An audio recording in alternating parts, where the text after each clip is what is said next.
ఆంధ్రప్రదేశ్ రాష్ట్రంలో మనందరం కూడా చూస్తూ ఉన్నాం. ఆస్తుల కోసం, డబ్బు కోసం, రాజకీయాల కోసం ఎంతకైనా సరే దిగజారేటువంటి విష సంస్కృతికి వైఎస్ఆర్సీపీ పార్టీ కనిపిస్తున్నటువంటి పరిస్థితి. ఆ పార్టీ నేత జగన్మోహన్ రెడ్డి కనిపిస్తున్నటువంటి పరిస్థితి. పదవి కోసం, రాజకీయాల కోసం సొంత బాబాయిని సైతం గొడ్డలిపోటుకి అర్ధాంతరంగా ఏదైతే జీవితాన్ని వైఎస్ఆర్సీపీ నేత ముగించాడో అటువంటి వైఎస్ఆర్సీపీ పార్టీ అధ్యక్షుడు జగన్మోహన్ రెడ్డినే ఆదర్శంగా స్ఫూర్తిగా తీసుకునే మొన్న ఏదైతే కడపలో సొంత పార్టీ కార్యకర్త దస్తగిరిని సైతం నిర్దాక్షిణ్యంగా హత్య చేసినటువంటి పరిస్థితి, దుస్థితి మనందరం కూడా చూస్తున్నటువంటి స్థితి. అంటే ఈ రకంగా ఆంధ్రప్రదేశ్ రాష్ట్రంలో హత్య రాజకీయాలకు పేటెంట్ హక్కు అనేది వైసీపీ పార్టీ ఈరోజు గొడ్డల పార్టీగా పిలువబడేటువంటి పార్టీదిగా ఈరోజు ప్రజలందరూ కూడా పరిగణిస్తున్నటువంటి పరిస్థితి.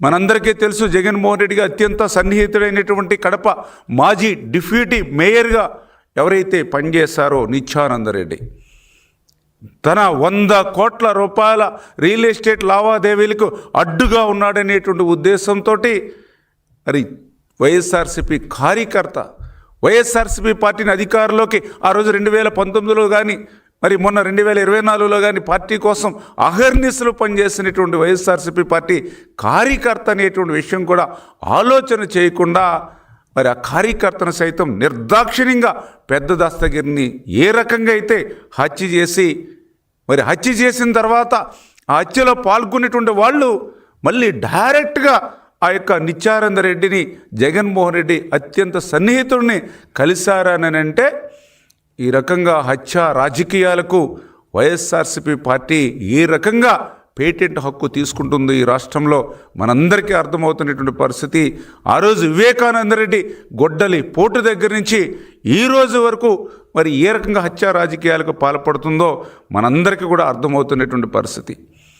ఎందుకంటే ఇంకా దురదృష్టం ఏంటంటే ఆ రోజు సొంత బాబాయ్ వివేకానందరెడ్డిని గొడ్డలి పోటుగా ఏ రకంగా అయితే హత్య చేసి తర్వాత అక్కడున్నటువంటి సాక్ష్యాలన్నింటినీ కూడా ఏ రకంగా రూపుమాపడానికి ప్రయత్నం చేశారో మళ్ళీ అదేవిధంగా పెద్ద దస్తగిరి హత్య తర్వాత కూడా ఆ సాక్ష్యాలన్నింటినీ కూడా రూపుమాపేటువంటి విధంగా వైఎస్ఆర్సీపీ పార్టీ పనిచేసేటువంటి విధానం అని అంటే ఇది తాడేపల్లి ఆదేశాల ప్రకారమే ఇటువంటి హత్యా ప్రయత్నాలు జరుగుతున్నాయనే విషయాన్ని కూడా మరి స్పష్టంగా అందరికీ అర్థమవుతున్నటువంటి పరిస్థితి.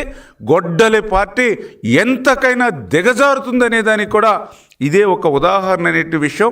అంతకు మించి వైఎస్ఆర్సీపీ పార్టీ అధ్యక్షుడు ఆయన యొక్క క్రిమినల్ మైండ్, ఆయన రాజకీయాలకు కూడా అర్థమవుతున్నటువంటి పరిస్థితి అని చెప్పి కూడా సందర్భంగా తెలియజేస్తూ ఉన్నా. ఎందుకంటే సొంత పార్టీ కార్యకర్త హత్యకు గురవుతే మరి వాళ్ళ పత్రిక ఉంది, ఒక కరపత్రిక, వాళ్ళ పత్రిక ఉంది, ఒక అవినీతి పత్రిక. కనీసం కార్యకర్తని పెద్ద దస్తగిరిని ఎక్కడ కూడా ఉదహరించలేకపోయింది అని అంటే ఏ రకంగా అంటే పాము గుడ్లను పెట్టి తన గుడ్లు తానే పాము ఏ రకంగా అయితే మింగేస్తుందో అదే రకంగా జగన్మోహన్ రెడ్డి వైఎస్ఆర్సీపీ పార్టీ తన రాజకీయాలకు కానీ తన ధనదాహానికి కానీ తన డబ్బుకు కానీ ఎవరు అడ్డొచ్చినా కూడా ఆ రకంగానే మరి మింగేస్తారనేటువంటిది కూడా పెద్ద దస్తగిరి విషయంలో మనందరికీ కూడా అర్థమవుతుందనే విషయాన్ని కూడా ఈ సందర్భంగా మరి మరొక్కసారి మీ ద్వారా కూడా తెలియజేసుకుంటూ ఉన్నా. ఎందుకంటే పెద్ద దస్తగిరి ఈ రకంగా ఒక వైసీపీ నేత అనుచర గణంతో హత్య గావించబడితే కనీసం కార్యకర్త చనిపోయేటటువంటి బాధ ఆవేదన కూడా ఆ పార్టీలో లేదు అని అంటే ఎందుకు ఈ మాట చెప్తూ ఉన్నానంటే జగన్మోహన్ రెడ్డి ఆయన యొక్క క్రిమినల్ మైండ్.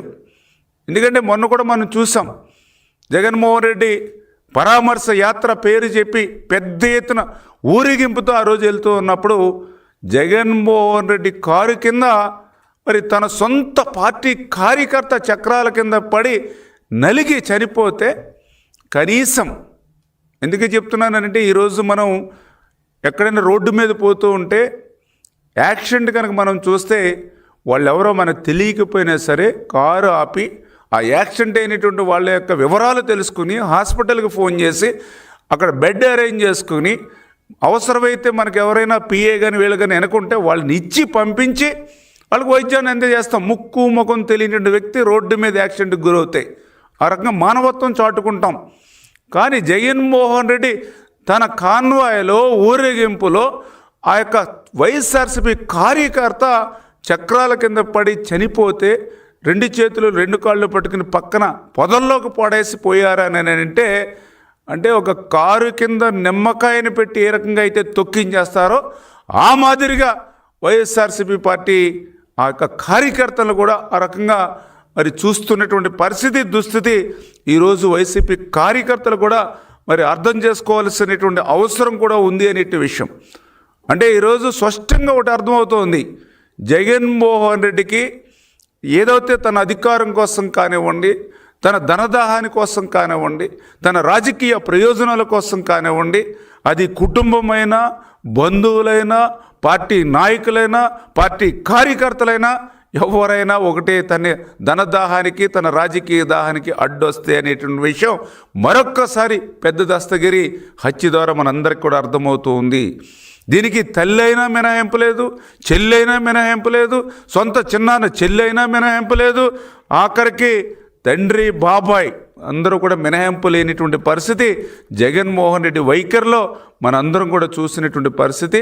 అంటే ఆ రోజు ఏదైతే వివేకానంద రెడ్డి హత్యను గుండెపోటుగా మరి ముందు చిత్రీకరించి అది గుండెపోటు కాదు గొడ్డలిపోటని ఏదైతే సాక్ష్యాధారాలతో బయటపడేటప్పటికీ అది చంద్రబాబు నాయుడు గారి మీద ఏ రకంగా అయితే నెట్టేయడానికి, నారాసుర రక్త చరిత్రని ఏ రకంగా అయితే చంద్రబాబు నాయుడు గారి మీద నెట్టేయడానికి ఆ రోజు జగన్మోహన్ రెడ్డి ప్రయత్నం చేశాడో, ఆ రోజు 2018లో కోడికత్తి డ్రామా ఆడి రక్తి కట్టించి 2019 ఎన్నికల్లో దాని ద్వారా విజయం సాధించి అధికారంలోకి వచ్చిన తర్వాత మరి ఆ కోడికత్తిలో భాగస్వామ్యుడైనటువంటి దళిత బిడ్డను మరి ఏ రకంగా అయితే అతని జీవితాన్ని బలిపెట్టాడో ఈరోజు కార్యకర్తలందరూ కూడా అర్థం చేసుకోవాల్సినటువంటి అవసరం ఉంది. అంటే ఏదైతే యొక్క జగన్మోహన్ రెడ్డి యొక్క క్రిమినల్ రాజకీయాల్ని ఈవేళ సొంత పార్టీ కార్యకర్తలు కూడా గమనించుకోవాల్సినటువంటి అవసరం ఉంది. జగన్మోహన్ రెడ్డి కార్యకర్తలు అనేటువంటి వాళ్ళను తన రాజకీయ అధికారం కోసం ఒక టూల్స్ మాదిరిగా మాత్రమే ఉపయోగించుకుంటాడనేటువంటి సత్యాన్ని కూడా ఈరోజు వైసీపీ కార్యకర్తలు కూడా గమనించుకోవాల్సినటువంటి అవసరం ఉంది అనేటువంటి సందర్భంగా తెలియజేసుకుంటూ, ఈ రకమైనటువంటి ఆంధ్రప్రదేశ్లో మరి ఎంతో ప్రశాంతమైనటువంటి రాష్ట్రం మన ఆంధ్రప్రదేశ్ రాష్ట్రం. ఇటువంటి ప్రశాంతమైనటువంటి రాష్ట్రంలో మరి ఈవేళ వైఎస్ఆర్సీపీ పార్టీ అధికారం కోల్పోయినటువంటి 22 నెలల నుంచి చూస్తూ ఉంటే ఓటమి నుంచి ఎక్కడ కూడా గుణపాఠాలు నేర్చుకోకుండా, చేసినటువంటి పొరపాట్లను సరిదిద్దుకుంటామనేటువంటి మాట కూడా చెప్పకుండా, ఏదైతే 2024లో ఈ ప్రజలందరూ కూడా నన్ను ఓడించారు కాబట్టి ఆ ప్రజలెవరూ కూడా సుఖశాంతులతో ఉండడానికి వీర్లేదు, ఆంధ్రప్రదేశ్ రాష్ట్రంలో ప్రజలెవరూ కూడా ఆనందంగా ఉండడానికి వీర్లేదు, ఆంధ్రప్రదేశ్ రాష్ట్రంలో ఎవరికి ఉపాధి అవకాశాలు రావడానికి వీర్లేదు, ఆంధ్రప్రదేశ్ అభివృద్ధి చెందడానికి వీర్లేదు అనేటువంటి విధంగా ఆంధ్రప్రదేశ్ రాష్ట్ర ప్రజలందరూ కూడా కష్టాల్లో ఉండాలి. 2024లో తను ఓడించినటువంటి ప్రజలు అనేటువంటి కక్షపూరితమైనటువంటి ఆయన మాటలు. ఎందుకంటే చంపేస్తాం, తొక్కేస్తాం, నరికేస్తాం,